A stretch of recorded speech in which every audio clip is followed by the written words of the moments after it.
बिस्मिल्लाहिर्रहमानिर्रहीम। मैं हूं प्रोफेसर शिराज सागर और आप देख रहे हैं मेरा चैनल गुफ्तार एकेडमी। अजीज तलबा, आज एक बार फिर हाजिर खिदमत हूँ 11वीं जमात के सिलेबस में मौजूद 5वीं नज़्म मुस्तकबिल की झलक के साथ। शायर का नाम है मौलाना ज़फ़र अली खान। इस पर एक लेक्चर हम अपलोड कर चुके हैं जिसमें पहले अशार की तशरीह है। अगर आपने वो नहीं देखा तो इस वीडियो की डिस्क्रिप्शन में उसका लिंक मौजूद है। आज दूसरे और आखिरी लेक्चर में हम आखिरी 6 अशार की तशरीह करेंगे और ये हमारा दूसरा लेक्चर होगा। तो आइए बिला ताखीर शेर नंबर 5 और 6 की तशरीह करते हैं। मौलाना ज़फ़र अली खान कहते हैं कि मेरे जैसे होंगे पैदा सैकड़ों अहले सुखन, नुक्ता नुक्ता जिनका आजादी की जान हो जाएगा। ढाई जाएगी बिना यूरोप के इस्तेमार की, एशिया आप अपने हक का पासबां हो जाएगा। अहले सुहन से मुराद शायर, अदीब। और यहाँ जो लफ्ज़ नुक्ता है, ये कहते हैं किसी कोई भी मानी हेज बात को, कोई अहम बात ढाई जाएगी, गिराई जाएगी या ख़त्म की जाएगी बिना बुनियाद। इस्तेमार, ये बड़ा अहम लफ्ज़ है जी। इस्तेमार, हवसे मुल्क गिरी की बिना पर आप किसी मुल्क पर कब्जा करें तो इसको इस्तेमार कहते हैं। या गासिबाना तौर पर आप किसी इलाके, किसी शहर, किसी मुल्क जो है उसको अपने कब्जे में लेकर वहाँ पे आबादकारी करें या फिर अपनी कौम को आबाद करें और उसको अपना बना लें ज़बरदस्ती, तो इसको इस्तेमार कहते हैं। यूरोप ने ये काम किया था और ये 16वीं, 17वीं और 18वीं सदी में यूरोप के बहुत सारे ममालिक ने दुनिया भर में ये काम किया था और अपनी इस्तेमारी ताकत का इस्तेमाल भरपूर तरीके से करके बहुत सारे ममालिक में कब्जा कर लिया था। पासबां हो जाना, इसका मतलब होता है निगहबान या मुहाफिज हो जाना। तो मफहूम इसका है जी कि मेरे जैसे सैकड़ों शायर पैदा होंगे जिनका हर शेर आज़ादी का जज्बा पैदा करने में अहम किरदार अदा करेगा। यूरोपी इस्तेमार की बुनियाद जल्द गिरा दी जाएगी, एशिया वाले अपने हक की खुद हिफाजत करेंगे। तो कुछ अहम निकात देखते हैं। सबसे पहले मौलाना ज़फ़र अली खान के बारे में बात करते हैं, जो कि हुर्रियत पसंद शायर थे। मैं पहले भी जिक्र कर चुका हूं कि वो ना सिर्फ एक सियासी रहनुमा थे बल्कि एक बेबाक सहाफ़ी थे और ऐसे शायर थे कि जिन्होंने अपनी शायरी से, अपनी सोच से, अपनी फ़िक्र से तहरीक आज़ादी में बहुत अहम किरदार निभाया था। और वो अपने अखबार, ज़िम्मेदार अखबार में खुलकर अंग्रेज़ों के ख़िलाफ़ बोलते थे।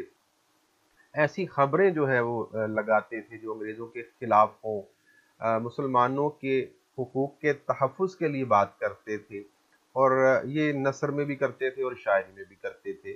तो हर लिहाज से उनका जो कलम था वो हुर्रियत पसंद था और वो हर लिहाज से मुजाहिदीन आज़ादी या तहरीक आज़ादी के जो अलमबरदार थे उनमें वो सर फ़हरिस्त थे। लेकिन अंग्रेज़ों को या अंग्रेज़ी सरकार को ये उनकी हुर्रियत पसंदी हरगिज़ पसंद नहीं थी और इसी हुर्रियत पसंदी के सबब या इसकी पादाश में अंग्रेज़ों ने मौलाना को कई बार जो है पाबंद सलासिल किया, उनको जेल में डाला, उनको कैद किया। लेकिन मौलाना ज़फ़र अली खान हक सच की बात कहने से बिल्कुल बाज नहीं आए। चूँकि वो इस काम को एक जिहाद समझते थे, इसलिए वो डरते नहीं थे, वो खौफज़दा नहीं थे। और जब कोई भी शख्स दुनिया का जो ये तय कर लेता है कि मैं जिस डगर पर हूँ, मैं जिस रास्ते पर मैं चल रहा हूँ वो दुरुस्त समत को जाता है, मैं हक पर हूँ और मेरे सामने या मेरे मद्दे मुकाबिल बातिल कूफते हैं, तो फिर वो किसी से डरता नहीं है اور پھر وہ اپنے رب کی ذات کے سامنے ہی جھکتا ہے اور ڈرتا ہے، دنیاوی خداؤں کے سامنے اپنا سر نہیں جھکاتا، وہ سر کٹوا تو سکتا ہے، سر جھکا نہیں سکتا۔ مولانا ظفر علی خان بھی ایک ایسے ہی آزادی پسند شاعر تھے، اور وہ چاہتے تھے کہ وہ جو کچھ بھی کہیں، جو کچھ بھی لکھیں، اپنے ملک و قوم کے لیے لکھیں، اور چاہے اس کا کوئی بھی نتیجہ ہو۔ تو شاعر کے حوالے سے ایک شعر بھی ہے جی کہ میں غلاموں کو دیا کرتا ہوں درس حریت، میرا پیشہ ہے بغاوت، باغی کہلاتا ہوں میں۔ اور یہ مولانا ظفر علی خان کا اپنا ہی شعر ہے جو آپ اس کی تشریح میں لکھ سکتے ہیں۔ دوسری اہم بات کہ چونکہ انگریزوں کے خلاف آپ کے اخبار میں لکھا جاتا تھا، کہا جاتا تھا، جو کہ انگریزوں کو یہ بات قابل قبول نہیں تھی، تو انہوں نے کئی بار مولانا کو بھی قید میں ڈالا، اور ان کے اخبار کو بھی کئی بار بندش کا سامنا کرنا پڑا، لیکن اس کے باوجود بھی مولانا نے ہمت نہیں ہاری، اور وہ ایک غاصبانہ قوت کے خلاف لکھتے رہے۔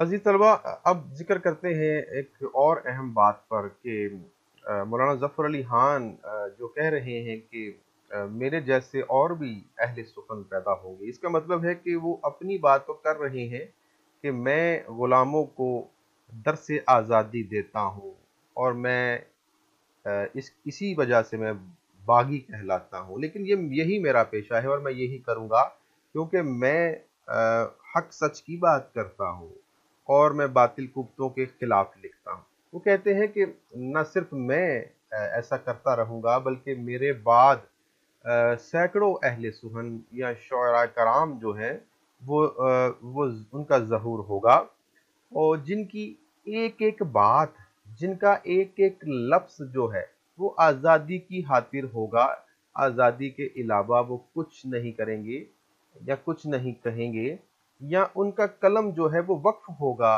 تحریک آزادی کے لیے، اور وہ اپنی زندگی کو جان ہتھیلی پہ رکھ کر وہ اس کا حق ادا کریں گے۔ ایک اور شعر: میرے خامہ کی گل ریزی کو موسم کی نہیں حاجت، میں پتجھڑ میں بھی گلشن کو بہارستان کر دوں گا۔ عزیز طلبہ، اب بات کرتے ہیں کہ انقلاب کے لیے شاعری بہت ضروری ہے۔ سب سے پہلی بات کہ انقلاب کیا ہوتا ہے؟ انقلاب کا لفظی مطلب ہے بہت بڑی تبدیلی، بہت بڑا تغیر، ایسا تغیر، ایسا بدلاؤ کہ جس سے پورا نظام بدل جائے، ہر چیز بدل جائے جو کہ مثبت ہو۔ تو ایسے انقلاب کے لیے شاعری جو ہے یہ ناگزیر ہے۔ تاریخ گواہ ہے کہ بڑی بڑی جنگوں میں بھی شاعروں نے بڑا اہم کردار ادا کیا ہے۔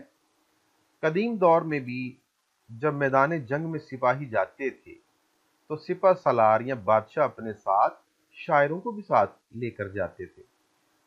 اس کی وجہ یہ ہے کہ شاعری میں ایک بہت زبردست تاثیر ہوتی ہے اور سننے والے پر اپنا اثر رکھتی ہے۔ وہ شاعر کرتے کیا تھے کہ جب کبھی سپاہی بددل ہوتے یا جنگ سے اکتانے لگتے، یا وہ پسپا ہوتے، پیچھے ہٹتے، حوصلہ ہار جاتے، ہمت ہار جاتے، تو پھر وہ شاعر ایسی نظمیں بلند آواز سے سناتے تھے کہ جو سب کے کانوں تک جاتی، اور پھر ان کے دل پر، ان کے ذہن پر اثر انداز ہوتی، کچھ اس طرح اثر انداز ہوتی کہ ان کا جو جذبہ ہے، ان کا جو ولولہ ہے، ان کا جو جوش ہے وہ پہلے سے دگنا ہو جاتا، اور وہ ایک بار پھر مر مٹنے کے لیے تیار ہو جاتے، اور ایک نئے ولولے کے ساتھ وہ اپنے دشمن سے ٹکراتے اور پھر اس پر فتح بھی حاصل کر لیتے۔ تو ایسی بہت ساری مثالیں ہماری تاریخ میں موجود ہیں کہ شاعروں کی شاعری سن کر، ان کے نغمے، ان کے گیت، ان کی جذباتی شاعری سن کر سپاہیوں نے فتح حاصل کی۔ تو اس لیے انقلاب کے لیے شاعری بہت ضروری ہے، لیکن میں دیکھتا ہوں کہ فی زمانہ ہمارے پاکستان میں جو شاعر ہیں وہ اپنی شاعری کا حق ادا نہیں کر رہے، اور اسی لیے شاید ہمارے ملک میں کوئی बहुत बड़ी तब्दीली, कोई इनकलाब नहीं आ रहा कि शायर खामोश हैं और वो सामाईन की पसंद और नापसंद को पेश नज़र रखते हुए शायरी करते हैं, डिमांड पर शायरी करते हैं। अपने मुल्क और कौम के लिए नहीं करते। लेकिन जब तहरीक आज़ादी हिंदुस्तान में अरूज पर थी तो बहुत सारे शोराए कराम ने अपनी शायरी का हक अदा किया। उन्होंने बामकसद शायरी की, अपने वतन के लिए, अपनी कौम के लिए, आज़ादी के लिए। और उनमें बड़े नाम जो हैं वो मौलाना ज़फ़र अली खान बुद्ध हैं, अल्लामा इकबाल हैं और हसरत हैं। इसके अलावा बहुत सारे और भी शायर हैं। तो इन शायरों ने ऐसी शायरी की कि जो मुल्क और मिल्लत के लिए हो, उनके उनके हौसला बढ़ाने के लिए हो, उनकी हिम्मत बढ़ाने के लिए, उनको अपना शानदार माजी दिखाया, उनको पुरउम्मीद मुस्तकबिल की नवीद दी और बताया कि आप लोग भी कामयाब हो सकते हैं और इंशाअल्लाह ताला होंगे। तो ये मुस्तकबिल की झलक भी एक ऐसी ही नज़्म है जिसमें मौलाना ने आने वाले ज़माने की नवीद सुनाई है और ये रजायत से और उम्मीद से भरपूर नज़्म है। तो इनकलाब के लिए शायरी बहुत ज़रूरी है और मौलाना कहते हैं कि मेरे बाद भी ऐसे शायर पैदा होंगे जो इनकलाब के दाई होंगे, इनकलाब की बात करेंगे और उनकी शायरी सुनकर लोग जो हैं वो एक नए बलबले के साथ आगे बढ़ेंगे। एक शेर है जी कि शायर दिल नवाज भी बात अगर कहे खरी, होती है उसके फैज़ से मज़राए ज़िंदगी हरी। इकबाल का बहुत उम्दा शेर। इसमें इस इन दो अशार में जो तीसरा मिसरा है उसमें यूरोप के इस्तेमार की बात की गई है। तो अंग्रेज़ जो हैं इन्होंने पूरी दुनिया पर गासिबाना कब्जा कर लिया था। जहाँ तक हिंदुस्तान की बात है तो पहली बार जो अंग्रेज़ शहंशाह था वो एक तरह से सैर व तफरी के लिए हिंदुस्तान आया था। ये बात है तकरीबन 1600 की, यानी आज से 422 साल पहले। तो उस वक़्त मुग़ल बादशाह जो है उन्होंने उनको अच्छे तरीके से इस्तकबाल किया था। फिर 1610 में मलका एलिज़ाबेथ जो हैं उन्होंने मुग़ल बादशाह अकबर से इजाज़त तलब की कि वो हिंदुस्तान में तिजारत के लिए आना चाहते हैं। इस तरह मुग़ल बादशाह अकबर ने इजाज़त दे दी क्योंकि वो बहुत ताकतवर था, बहुत ज़हीन व फ़तीन था और वो जानता था कि अंग्रेज़ हमें नुकसान नहीं पहुंचा सकते क्योंकि हमारे पास एक बहुत ताकतवर फ़ौज है। तो इस तरह अंग्रेज़ों का हिंदुस्तान में आना जाना शुरू हो गया और ज़्यादा वो सूबा बंगाल में ही उन्होंने अपना पड़ाव रखा, वहीं से ही उन्होंने तिजारत का आगाज़ किया। लेकिन हुआ क्या कि जब एक सदी और गुजर गई, 1707 में औरंगजेब आलमगीर 50 साल हुकूमत करने के बाद, एक कामयाब हुकूमत करने के बाद जब वो दुनिया से चला जाता है तो फिर मुगल बादशाहत तवाइफुल मलूकी का शिकार हो गई, अफरा तफरी फैल गई, नफसा नफसी का आलम हो गया, जो है सियासी तौर पर अदम इस्तेहकाम आ गया और मुगल हुकूमत जवाल का शिकार हो गई। और फिर अंग्रेज़ों को मौका मिल गया, जैसे दूसरे दुश्मनों को, मुगल बादशाहों के दूसरे दुश्मनों को मौका मिला और उन्होंने दिल्ली पर हमले किए, तो अंग्रेज़ों ने भी सोचा कि क्यों ना इस मुल्क और इसके वसाइल पर कब्जा किया जाए।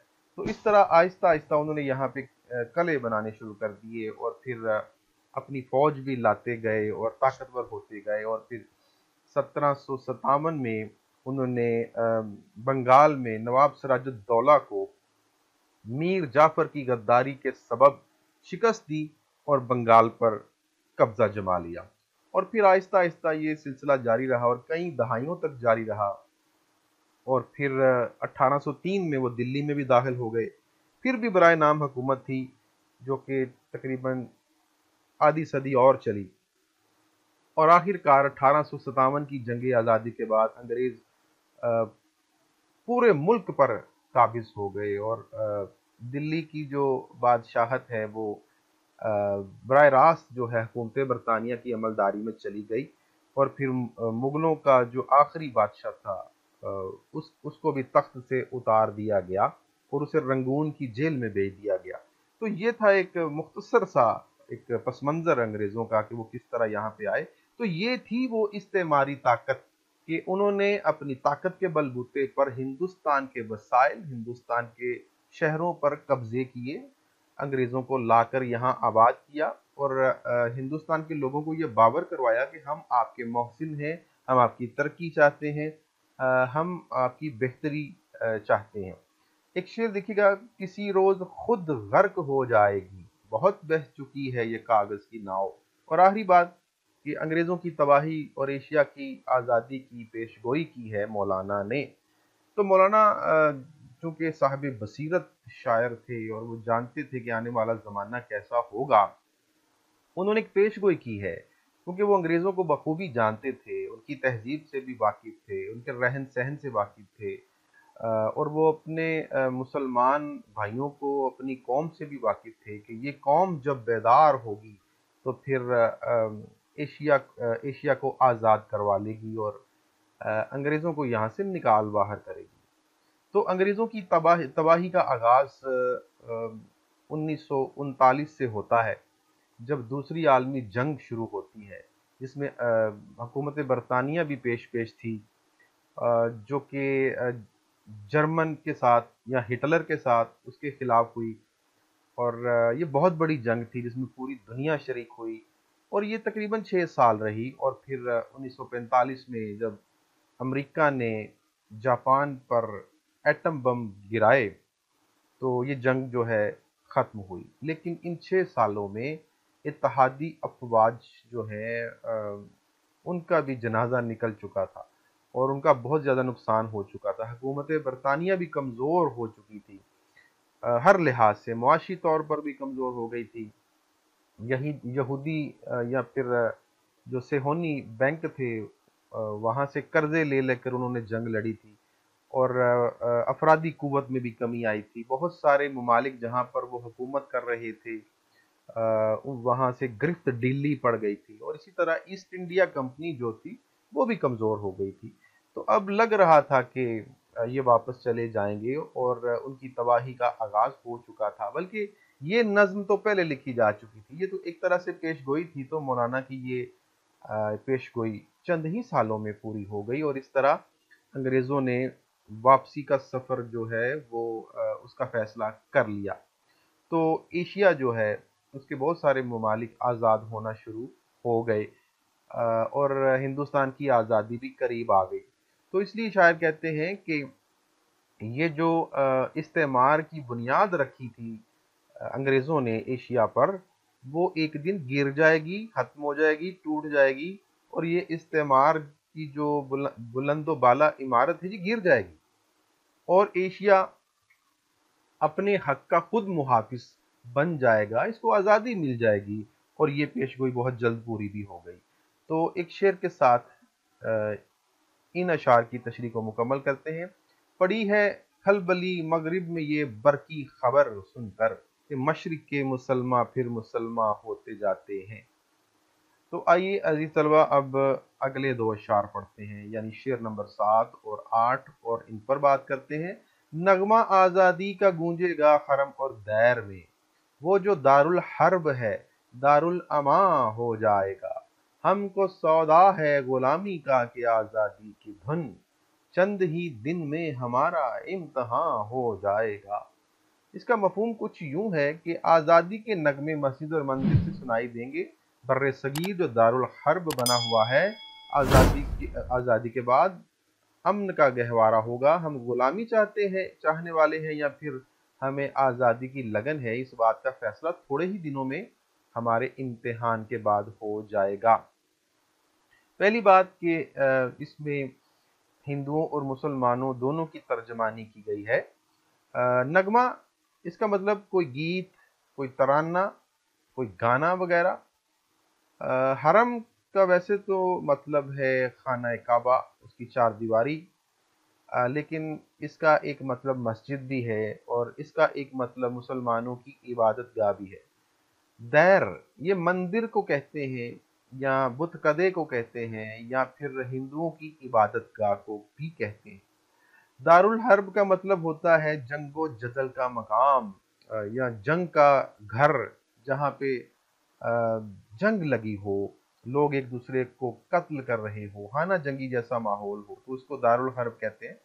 दारुल अमान हिफाजत की जगह, या जहाँ पे किसी को पनाह दी जाए, पनाह गाह भी कह सकते हैं जी, पनाह का घर भी कह सकते हैं। सौदा का मतलब होता है जुनून, दीवानगी, और धुन यहाँ इसका मतलब लिया जाएगा लगन, जुस्तजू वगैरह वगैरह।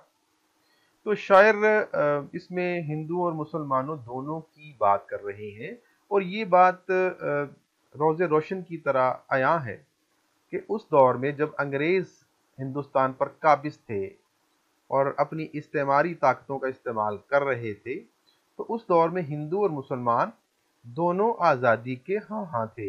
यानी दोनों को आज़ादी चाहिए थी, और दोनों मिलकर इस गुलामी गुलामी से निजात चाहते थे, और अपने अपने तौर पर अंग्रेज़ों के खिलाफ जो थे वो सफारा थे, आज़ादी की तहरीकें चला रहे थे। लेकिन चूंकि मरकजी रहनुमा कोई नहीं था, कोई मरकजी लीडर नहीं था, या फिर यूं कह लें कि कोई सियासी तौर पर मजबूत शख्सियत नहीं थी जो अंग्रेज़ों का मुकाबला कर सकती, इसलिए 1857 की जंग आज़ादी के बाद तकरीबन निस्फ सदी तक मुसलमान या फिर हिंदू बेयारो मददगार रहे, और ख़ास तौर पर मुसलमानों पर बहुत जुल्म सितम हुए। तो चाहे मस्जिदें हों, चाहे मंदिर हों, चाहे गुरुद्वारे हों, हर कोई अपने अपने तौर पर आज़ादी के गीत गाने की ख्वाहिश रखता था, लेकिन उनको मजहबी आज़ादी नहीं थी।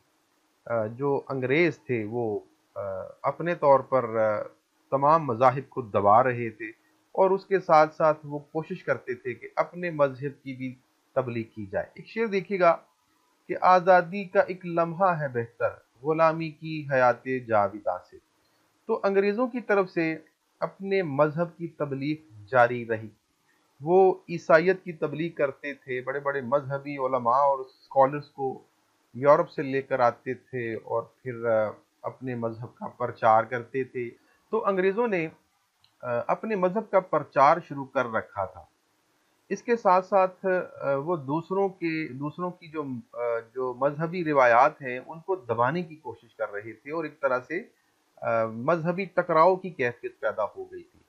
1857 की जो जंग आज़ादी है, अगरचे उसके उनके असबाब बहुत ज़्यादा थे, और कई दहाइयों से एक लावा पक रहा था, लेकिन फौरी तौर पर जो रद्द अमल ज़ाहिर हुआ था उस दौर में 1857 में, वो ये था कि जो अंग्रेज़ थे उन्होंने मुसलमानों को जो बंदूकें दी हुई थी उनमें सूअर की चर्बी लगी हुई थी, और मुसलमान इस बात पर एतराज़ करते थे, लेकिन अंग्रेज़ उनको मजबूर करते थे कि इसी बंदूक का इस्तेमाल करना है। तो जो जंग आज़ादी की जो तहरीक थी, या फिर वो जो जंग थी, उसका जो फौरी रद्द-ए-अमल हुआ था, उसके पीछे यही सूअर की चर्बी जो है लगी हुई बंदूकों का इस्तेमाल था। और एक तरह से मुसलमानों को एक एक बहुत बड़ा एतराज़ था इस पर, और इसी बात को लेकर एक बड़ा तनाज़ा खड़ा हो गया, और फिर वो जंग की सूरत इख्तियार कर गया। तो इससे ये साबित होता है कि अंग्रेज अपने मजहब का किस तरीके से प्रचार कर रहे थे, और दूसरों को किस तरीके से उनकी मजहबी रिवायात और अकदार को कुचलने की कोशिश कर रहे थे। बात करते हैं पहली आलमी जंग और उसके बाद दारुल हर्ब की। तो अजीज तलबा, जो पहली आलमी जंग हुई थी ये 1914 में हुई थी, और उसमें तुर्की के खिलाफ जो है पूरा यूरोप लड़ा था, इत्तेहादी अफवाज थी और अकेला तुर्की था। और इस जंग में तुर्की को शिकस्त भी हुई थी, और खिलाफत भी जो है ख़त्म कर दी गई थी। लेकिन हुआ क्या था कि जो मुसलमान थे हिंदुस्तान के, उनको मजबूर किया गया कि अ, वो जो है इस जंग में शरीक हों, और तुर्की के खिलाफ लड़ें, और अंग्रेज़ों के साथ कांधे से कांधा मिला के लड़ें।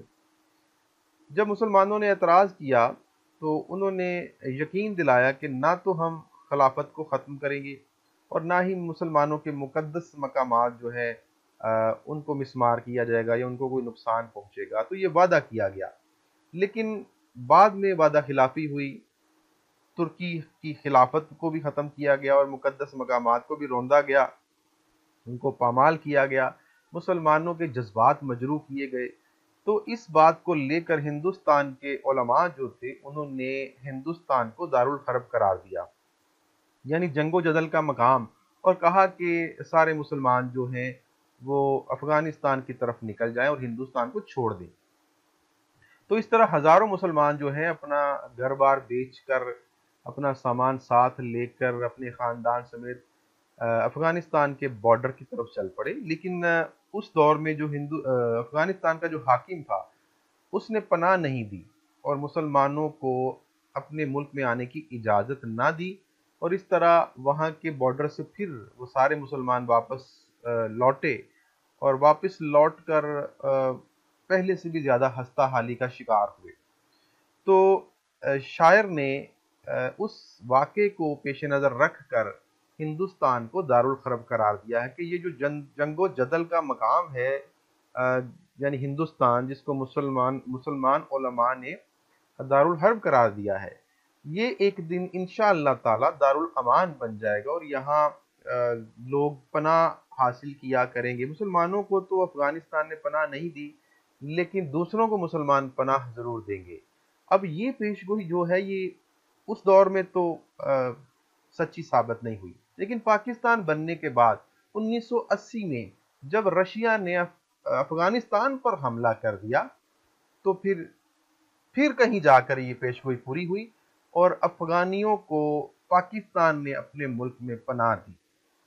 وہ افغانستان جس نے ایک صدی پہلے ہندوستان کے مسلمانوں کو پناہ نہیں دی تھی، اسی افغانستان کے افغانیوں کو موجودہ پاکستان میں، یا اس دور کے جو یہ علاقہ تھا، ان لوگوں نے تقریباً 20 سے 30 لاکھ افغانیوں کو پناہ دی۔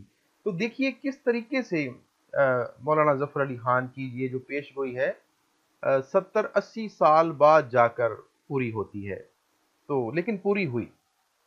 تو اس طرح وہ کہتے ہیں کہ یہ جو جنگ کا مقام ہے یہ ایک دن پناہ گاہ بن جائے گا، اور واقعی ایسا ہوا۔ شعر ہے جی کہ غلامی میں نہ کام آتی ہیں شمشیریں نہ تدبیریں، جو ہو ذوق یقین پیدا تو کٹ جاتی ہیں زنجیریں۔ اور پھر شاعر کہتے ہیں کہ ہم کو غلامی کا جنون ہے کہ آزادی کی لگن، بس چند ہی دنوں میں ہمارا امتحان ہو جائے گا۔ تو عزیز طلبہ یہ بات یاد رکھیے گا کہ جہاں جہاں عوام اپنے حقوق کے لیے نکلتی ہے، تحریک چلاتی ہے، یا آزاد ہونا چاہتی ہے، اپنے حق کی بات کرتی ہے، وہاں کے جو ظالم حکمران ہیں ان کو کچلنے کی کوشش کرتے ہیں، بزور طاقت ان کو دبانے کی کوشش، پہلے دھمکاتے ہیں، پھر ڈراتے ہیں، پھر ان کی جان بھی لینی پڑے تو وہ لیتے ہیں۔ خاص طور پہ جو سیاسی رہنما ہوتے ہیں یا پھر ایسی تحریکوں کے جو رہبر ہوتے ہیں، سپہ سالار ہوتے ہیں یا پھر کمانڈر ہوتے ہیں، ان کو لالچ دیا جاتا ہے، ان کو خریدنے کی کوشش کی جاتی ہے، اور اگر وہ نہ خریدے جا سکے تو پھر ان کو دھمکیاں دی جاتی ہیں، ان کو نقصان پہنچایا جاتا ہے، اور بالآخر ان کو مار بھی دیا جاتا ہے۔ تو ہندوستان میں بھی کچھ ایسا ہی ہوا، لیکن شاعر کہتے ہیں کہ اب ہمارا امتحان سر پہ ہے، اب ہمیں دیکھنا یہ ہے کہ کیا ہمیں واقعی غلامی میں رہنا ہے یا کہ ہمیں آزادی کی لگن ہے اور ہم آزاد ہوں گے۔ اس کا فیصلہ بہت جلد ہو جائے گا۔ لہو وطن کے شہیدوں کا رنگ لایا ہے، اچھل رہا ہے زمانے میں نام آزادی۔ تو اب بات کرتے ہیں، ایک آخری ہمارا نقطہ ہے کہ ہندوؤں کی مخالفت کے باوجود پاکستان کا قیام عمل میں آیا، تو یہ کیسے ممکن ہوا؟ دیکھیے ہندو جو تھے یہ 1000 سال تک مسلمانوں کی حکمرانی میں عام لوگ بن کے رہے، اور ان کی عوام بن کے، ان کی رعیت بن کے رہے۔ اب وہ ایک خواب دیکھ رہے تھے کہ 1000 سال تک مسلمانوں نے ہم پر حکومت کی ہے، اب انگریزوں کے جانے کے بعد ہم ہندوستان کے جو ہے مالک بنیں گے اور حکمران بنیں گے اور مسلمانوں پر حکومت کریں گے، کیونکہ سب لوگ جانتے تھے کہ انگریز اب یہاں سے چلے جائیں گے، لیکن وہ چاہتے تھے کہ جانے سے پہلے انگریز ہندوؤں کو حکمرانی یا اقتدار سونپ کر جائیں۔ اور ویسے بھی اگر دیکھا جائے تو ایسا ہو ہی جانا تھا، کیونکہ ہندوؤں کی اکثریت تھی، اور ہندو جو ہیں وہ سیاسی طور پر بھی مضبوط تھے اور مسلمانوں کو ہر لحاظ سے نقصان پہنچا رہے تھے، तो अंग्रेज जाते जाते उनको ही इक़्तिदार सौंप कर जाते। लेकिन मुसलमानों ने ये सोच लिया था कि अब हम हिंदुओं के साथ नहीं रहेंगे, और कायदे आज़म जो कि पेश पेश थे वो भी इसीलिए कोशिश कर रहे थे कि अगर हम हिंदुस्तान आज़ाद हो भी गया तो हम हिंदुओं की गुलामी में चले जाएंगे। यानी पहले हम अंग्रेज़ों की गुलामी में थे, फिर हम हिंदुओं की गुलामी में चले जाएंगे, तो इस तरह गुलामी तो रहेगी, लिहाजा हमें अलग वतन चाहिए। और फिर इसका मुतालबा भी रखा गया, और इसकी मुखालफत की हिंदुओं ने, और उन्होंने शदीद मुखालफत की। उनके कुछ लीडर थे जो कि नहीं चाहते थे, बल्कि तमाम हिंदू लीडर जो थे वो पाकिस्तान के खिलाफ थे। वो चाहते थे अंग्रेज चले जाएं और मुसलमान जो हैं वो हमारे तसल्लुत में आ जाएं और हमारे गुलाम बन जाए, और मुत्तहिदा हिंदुस्तान रहे, उसकी तकसीम ना हो। तो उसकी तकसीम के खिलाफ थे। जवाहरलाल नेहरू जो है वो कहते थे कि हिंदुस्तान की तकसीम मेरे सीने में एक खंजर की मानिंद है। मास्टर तारा सिंह जो है वो कहते थे कि पाकिस्तान मेरी लाश पर बनेगा। एक और लीडर था आचार्य कृपलानी, वो कहता था कि पाकिस्तान का ख्वाब कभी पूरा नहीं होगा। अ, फिर एक और लीडर थे जो कि गांधी, जो कि बहुत बड़े लीडर थे। वो कहते थे कि मैं गौ माता के टुकड़े नहीं होने दूंगा। गौ माता वो हिंदुस्तान को कहता था। फिर सरदार पटेल जो है उसका कहना था कि हिंदुस्तान अखंड है और अखंड ही रहेगा। अगर पाकिस्तान बन भी गया तो चंद ही माह में उसके टुकड़े हो जाएंगे। तो ये थे कुछ हिंदू लीडरों के अकवाल, जिनको वो अकवाले ज़र्री के तौर पर जानते थे। लेकिन उनके ये तमाम जो ख्वाब थे चिकनाचूर हुए, और पाकिस्तान हिंदुओं की शदीद मुखालफत के बावजूद भी वजूद में आया। तो आखिर में एक शेर कि दुनिया में ठिकाने दो ही तो हैं, आज़ाद मनुष्य इंसानों के, या तख्ता जगह आज़ादी की, या तख्त मकाम आज़ादी का। तो आइए अब आखिरी दो अशार पढ़ते हैं और उनकी तशरीह करते हैं। इस बशारत को न समझो एक दिल खुशकुन के आस, जिसको सुनकर हर मुसलमान शादमा हो जाएगा। सच है मेरा हर्फ हर्फ, और जिसको इसमें शक है आज देख लेना, कल मेरा हम दास्तां हो जाएगा। यानी मेरी इस बशारत को महज दिल को खुश करने वाली बात ना समझना, ये एक हकीकत है जिसे सुनकर मुसलमान खुश हो जाएंगे। मेरी हर बात सच है, जिसको आज इसमें शक हो रहा है, कल देख लेना कि वही मेरा हम ख्याल होगा। तो शायर ने मुस्तकबिल की खुशखबरी देने के लिए एक नफ्सियाती हरबा इस्तेमाल किया है। अजीज तलबा, शायर ने बड़ी उम्दगी के साथ, बड़ी सलीकी के साथ अपनी कौम को ये बावर कराने की कोशिश की है कि मैं कोई दीवाना नहीं हूँ जो आपको एक दीवाने का ख्वाब दिखाऊं। हकीकत ये है कि ये जो खुशखबरी मैं आपको दे रहा हूँ, ये कोई दिल को खुश करने वाला क़यास या ख्याल नहीं है। बशारत का मतलब खुशखबरी, दिल खुशकुन कयास यानी ऐसा ख्याल जो बस दिल को खुश कर दे, यानी जो हकीकत ना हो, बस एक ख्याली बात हो। शादमा हो जाएगा, खुश हो जाएगा। और हम दास्ता होना, हम नवा होना, हम ख्याल होना।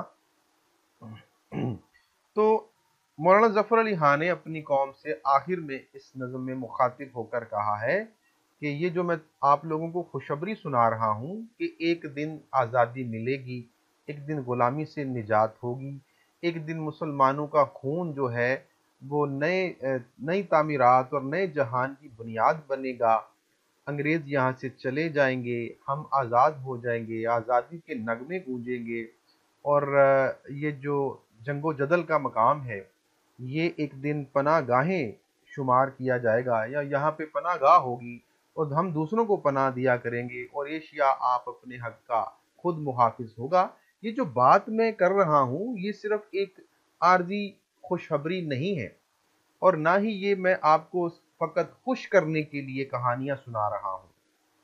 मैं जो कह रहा हूँ एक दिन ये सच होगा, اور میں جو بھی بات کر رہا ہوں یہ ایک دن سچ کا لبادہ اوڑھے گی، اور یہ میرا قیاس درست ہوگا، یہ پیش گوئی میری بالکل ٹھیک ثابت ہوگی، اور دنیا دیکھے گی کہ میں کس طریقے سے جو بھی میں نے کہا ہے وہ درست ثابت ہوگا۔ ایک شعر دیکھیے گا کہ اڑ رہا ہے ظلم و استبداد کے چہرے سے رنگ، چھٹ رہا ہے وقت کی تلوار کے ماتھے سے زنگ۔ تو شاعر جو ہوتے ہیں یہ چشم بصیرت رکھتے ہیں، دل بینا رکھتے ہیں، اور شاعر نے بھی اپنے چشم بصیرت سے خوشیوں کے لمحات کو دیکھا ہے۔ شاعر عام طور پر دوسرے لوگوں سے زیادہ بالغ النظر اور دل بینا رکھنے والے ہوتے ہیں، صاحب بصیرت ہوتے ہیں، اور وہ بہت ساری باتوں کو پہلے سے بانپ لیتے ہیں، جان لیتے ہیں، یا پھر ان کو اللہ تعالیٰ کی طرف سے کچھ اشارات مل جاتے ہیں کہ کیا ہونے والا ہے، یا ان کی ذاتی تجربات و مشاہدات ایسے ہوتے ہیں کہ ان پر بہت ساری باتیں جو ہیں عیاں ہو جاتی ہیں، بہت ساری باتیں آشکار ہو جاتی ہیں، اور وقت سے پہلے وہ جان لیتے ہیں، یا پھر کہا جائے کہ اپنے وقت میں وہ موجود لوگوں سے پہلے سمجھ لیتے ہیں۔ تو مولانا ظفر علی خان جو ہیں یہ دیکھ چکے ہیں کہ آنے والا دور کیسا ہوگا، اور وہ کہتے ہیں کہ میں اس وقت باتیں نہیں کر رہا، میں فقط آپ کو عارضی طور پر خوش نہیں کر رہا، میں صرف دل کو خوش کرنے والی باتیں نہیں سنا رہا، بلکہ میں واقعی ایسی بات کر رہا ہوں کہ آنے والا زمانہ اس کو سنے گا، اور سن کر شادماں ہو جائے گا، شادمانی کے گیت گائے گا، خوشیاں منائے گا۔ شاعر کا شعر ہے جی کہ اسے میں سن رہا ہوں اسے جو سنائی دیتا نہیں، میں دیکھتا ہوں اسے جو دکھائی دیتا نہیں۔ تو شاعر بہت کچھ ایسا سن لیتا ہے جو عام لوگ نہیں سن پاتے، یا بہت کچھ ایسا دیکھ لیتا ہے جو عام لوگ نہیں دیکھ پاتے۔ تو مولانا نے وہ سب کچھ سنا ہے اور دیکھا ہے، اور پھر جوش و جذبہ اور پر امید لہجہ اختیار کرتے ہوئے کہتے ہیں کہ میرا حرف حرف سچ ہے، اور اگر کسی کو اس بات پر شک ہے کہ میں کوئی دیوانے کا خواب سنا رہا ہوں، یا آپ سب کو بیوقوف بنا رہا ہوں، یا صرف اپنی شاعری جو ہے یا اپنی تشہیر کے لیے میں یہ ساری باتیں کر رہا ہوں، یا آپ کی توجہ حاصل کرنے کے لیے یہ سب کچھ کہہ رہا ہوں، تو یہ سب غلط ہے۔ میں جو کہہ رہا ہوں اپنی بصیرت کے بلبوتے پر کہہ رہا ہوں، اور اس کا ایک ایک لفظ سچ ہے، میں جھوٹ نہیں کہہ رہا، میں کوئی دیوانہ یا پاگل نہیں ہوں جو فقط آپ کو جھوٹے خواب دکھاؤں۔ ایک شعر دیکھیے گا کہ آسماں ہوگا سحر کے نور سے آئینہ پوش، اور ظلمت رات کی سیماب پا ہو جائے گی۔ اور ایک اور شعر دیکھیے گا کہ یہ کہہ رہی ہے اشاروں میں گردش گردوں کہ جلد ہم کوئی سخت انقلاب دیکھیں گے۔ تو گردش گردوں یا گردش آسمان کہہ لیں یا گردش دورہ کہہ لیں، ان کو بھی دیکھ کر جو دل بینا رکھنے والے لوگ ہیں وہ جان لیتے ہیں کہ بہت جلد ایک انقلاب برپا ہونے والا ہے، ایسا انقلاب کہ بالکل دنیا بدل جائے گی، بالکل زمانہ بدل جائے گا، اور ایک نظام جو ہے وہ نیا نظام جو ہے اس کی بنیاد رکھی جائے گی۔ اور آخر میں شاعر یہ بات کا دعویٰ کرتے ہیں کہ اگر آپ لوگ سمجھتے ہیں کہ میں غلط کہہ رہا ہوں، اگر آپ مجھے شک کی نگاہ سے دیکھتے ہیں اور یہ سمجھتے ہیں کہ میں کوئی آپ کو بیوقوف بنا رہا ہوں یا جھوٹ بول رہا ہوں، فقط سستی شہرت کی خاطر ایسی باتیں کر رہا ہوں، تو انشاءاللہ تعالی وہ سب لوگ جو میرے مخالف ہیں، مجھے غلط تصور کرتے ہیں یا میری باتوں پر شک کرتے ہیں، ایک دن ایسا آئے گا کہ سب میرے خم خیال ہوں گے۔ مجھے یہ دعویٰ ہے کہ آپ سب میرے ہم داستان ہوں گے، میری ہاں میں ہاں ملائیں گے، اور میری باتوں کو سچ نہ صرف جان لیں گے بلکہ اپنی آنکھوں سے دیکھ بھی لیں گے۔ اور عزیز طلبہ، یہ بات واقعی سچ ثابت ہوئی۔ چند ہی سالوں میں عالمی جنگ ہوئی، حکومت برطانیہ جو ہے اس کو بہت سخت نقصان ہوا، اس نے واپس جانے کی ٹھان لی، تحریک آزادی اپنے عروج پر پہنچی، اور پھر ایک دن ہندوستان کو انگریزوں نے خالی کر دیا اور ہندوستان کی تقسیم ہوئی، اور پھر مسلمانوں کو نہ صرف انگریزوں سے نجات ملی بلکہ ہندوؤں سے بھی نجات ملی، بلکہ ایک الگ آزاد وطن مل گیا جس میں وہ آزادی کے ساتھ اپنی مذہبی روایات کے ساتھ زندگی گزار سکیں، اور آزادی کے ساتھ اپنی مذہبی عبادات کو جاری رکھ سکیں۔ تو اس کے بعد پاکستان وجود میں آیا، اور الحمدللہ پاکستان نہ صرف بنا بلکہ اس لیے بنا کہ وہ آنے والے زمانے میں جو آخری زمانہ ہوگا اس میں بہت اہم کردار ادا کرے گا۔ تو عزیز طلبہ، امید ہے کہ یہ لیکچر بھی کافی مفید ثابت ہوا ہوگا۔ اب مجھے اجازت دیجیے، دعاؤں میں یاد رکھیے گا اور میرے اگلے لیکچر کا انتظار کیجیے گا۔ اللہ